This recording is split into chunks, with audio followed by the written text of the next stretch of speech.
చేతన మనం మన దైనందిన జీవితంలో కూడా ఎన్నో విధాలుగా శ్రీరాముణ్ణి గుర్తు చేసుకుంటూ ఉంటాం. సాధారణంగా మనం ఎక్కువగా అయ్యో రామా అంటాం కదా, అలా కూడా ఇంకా కొన్ని పదాలు ఉన్నాయి, అవి చెబుతావా? చెప్తానండి.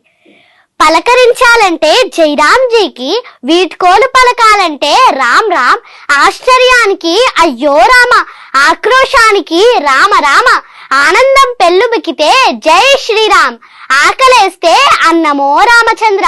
వ్రాయడం ప్రారంభించే ముందు శ్రీరామ నీవే కలవు, ఏ రక్ష లేకపోతే శ్రీరామ రక్ష. అందమైన వాళ్ళు రామ చక్కని వాళ్ళు, రాజు ఎలా ఉండాలంటే రాజారాం, భర్త ఎలా ఉండాలంటే సీతారాం, కొడుకు ఎలా ఉండాలంటే దశరథరాం, అన్న ఎలా ఉండాలంటే సౌమిత్రిరాం, స్నేహితుడు ఎలా ఉండాలంటే మారుతిరాం, పాలకుడికి పర్యాయ పదం అయోధ్యారాం, వీరుడెలా ఉండాలంటే కోదండరాం, పోషకుడెలా ఉండాలంటే కారుణ్యరాం, కష్టాల్లోనూ ఆనందంగా ఎలా ఉండాలంటే ఆనందరాం.